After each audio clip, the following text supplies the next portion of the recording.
good evening, everyone. Meteorologist Dana Melancon with you on Southeast Texas Express, your Roku access for weather in Southeast Texas, Southwest Louisiana, and on Facebook on our Southeast Texas Express page.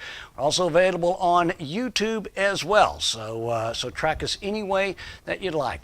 Make sure you encourage your friends to follow and like the Southeast Texas Express page. We're here to keep everyone as safe as we can and give you as much pertinent information about the weather.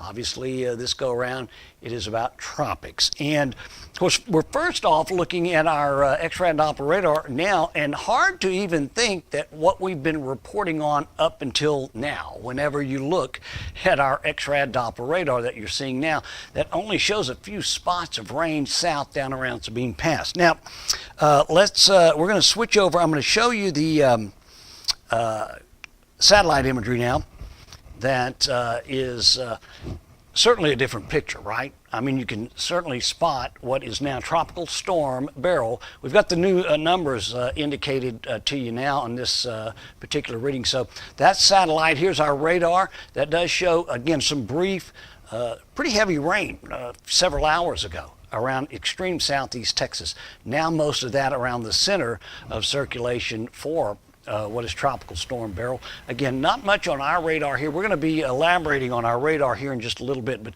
let's go ahead and focus on Beryl. These are the newest numbers as of the 10 o'clock hour from the National Hurricane Center. Tropical Storm Beryl at 27.6 north, 95.6 west, and still sustaining winds of 70 miles per hour. I'm totally surprised that this storm was not upgraded to at least a minimal Category 1 hurricane. Nevertheless, this is what we are looking at. Let's switch over and show you what Tropical Storm Beryl looks like as far as radar is concerned.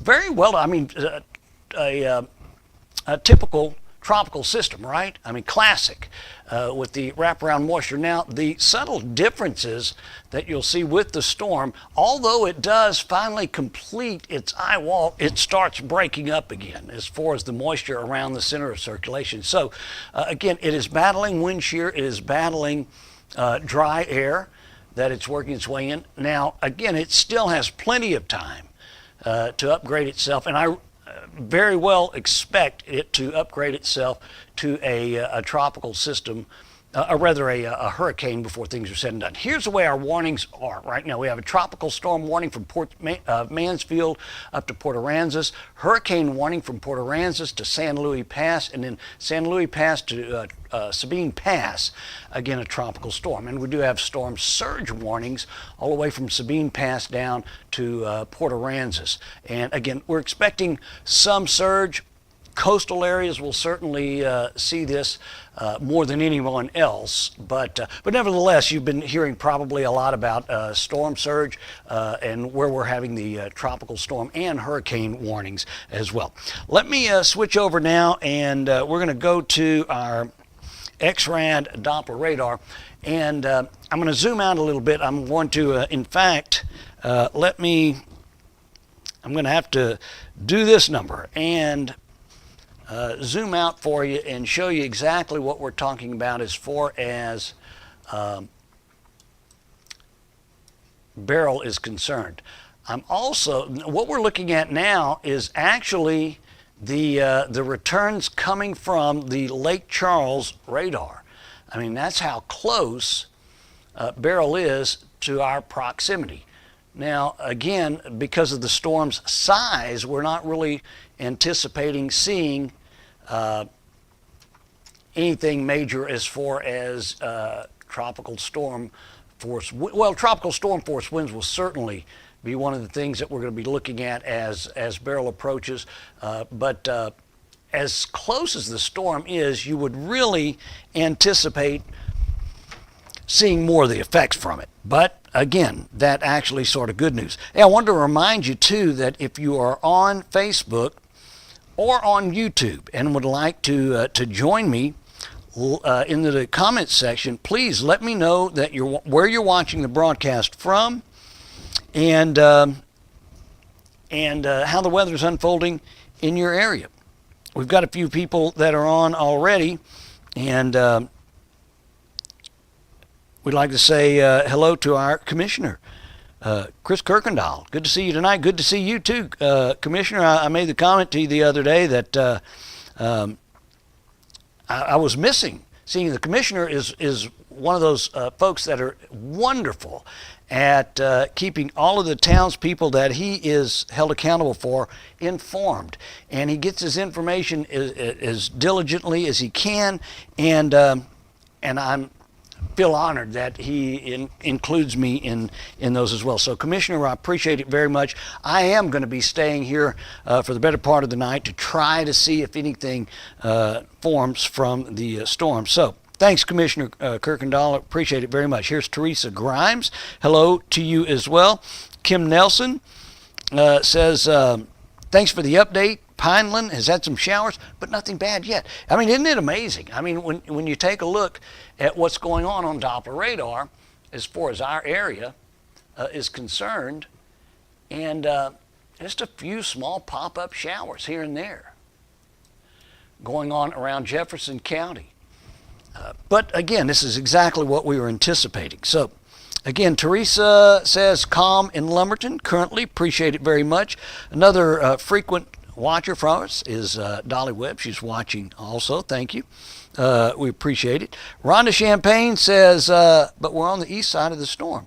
We are, but the storm's size has everything to do with that, Rhonda. It's as far as the wind, the radius that we're seeing, tropical storm and hurricane force winds around the center of circulation is not that big. It is at one time was a very powerful storm, but ever since it went across the Yucatan Peninsula, it has had very, very hard time struggling to regenerate and struggling to gain strength. So even though we're on the east side of the storm, we're still just not seeing much of the returns come up from it. But again, that good news. So thanks, Rhonda. Appreciate it very much. Shelly Toby says calm and Winnie right now and watching. Thanks so much. And yeah, Winnie is quiet. Wasn't so quiet about a couple hours ago, right?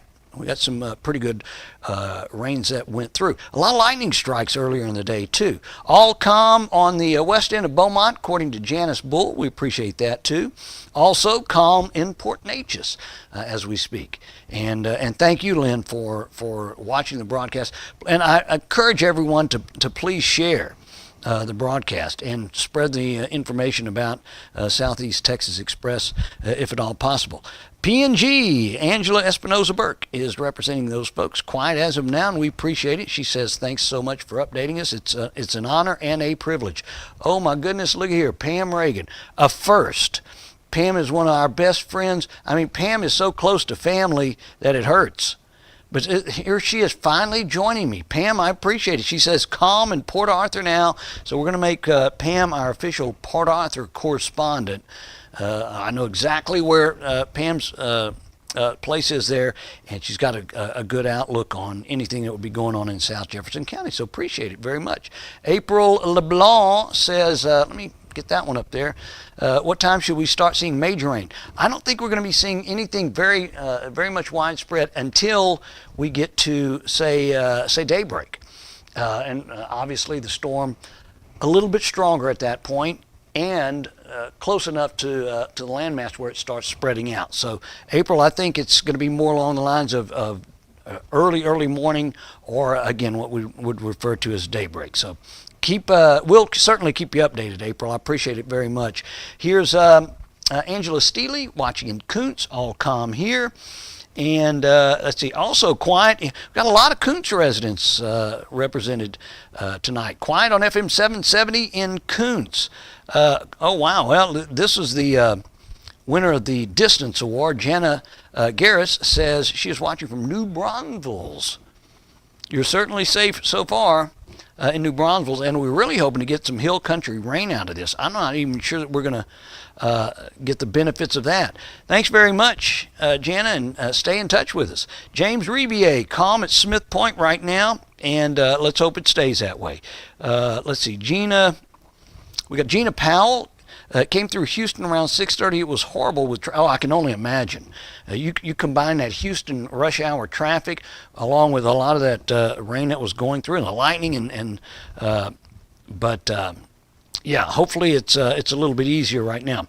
Shelly, Bryson, Toby says, I was working in Beaumont around 3 p.m. How furniture got one big lightning strike and a big power surge shut us down. Hopefully you'll be up and running before too long. So we appreciate it very, very much. Let's see. We do have. Let me. I'm going to stop the motion on there and sort of show what's going on now. We've got a tornado watch right now. If you can see that on your screen, it's also indicating, is this a particularly dangerous situation? And at this point, no, it's just a watch. And it's pretty much a safeguard. And the reason I'm saying that is because one of our great viewers, Toshia, hopefully I said your name right, is watching from Silsbee and says, she sees no, it's Christine Lynn. I'm sorry. Toshia, appreciate you watching, but Christine Lynn says we have a tornado warning in Coons. It's actually a tornado watch right now. So keep that in mind. Again, it's a safeguard. It's anytime you see, obviously, a storm of this magnitude, you're going to have all your guards up. And so in that general area where they're expecting some gusty winds, we've got a tornado watch. That'll be in effect and won't expire until 10 o'clock tomorrow morning. So thanks for bringing that up to me, Christine. I appreciate it, and it is indicated there on the screen. Nikki White is watching from Tulsa area. I guess she has family in the area. Appreciate it very, very much. Janet says, need some rain here in New Braunfels. Thank you, and we are praying for some of that rain up in your way. Let's take one more. Chrissy Barbo says it's calm in West Port Arthur at the bridge, I guess. So Chris, appreciate it very, very much. Hey, keep in mind that we are going to be coming to you as much as we can here on Facebook and also on YouTube and our streaming Roku channel as well. If you have a Roku TV, you can download the channel. It's free download and no monthly subscription fees, no monthly charges whatsoever. Southeast Texas Express, do a search for that, download the channel, and you'll have it right there just at a button press. But we're also on our Facebook page and on YouTube as well, and we'll be updating you through the night on the latest on the whereabouts of what is now Tropical Storm Beryl. It'll probably be upgraded to Hurricane Beryl the next time we come across, which will be in a couple of hours. But in the meantime, I'm Meteorologist Dana Melancon. Appreciate you letting me join you this Sunday evening. We'll update you on the latest as it's made available to us.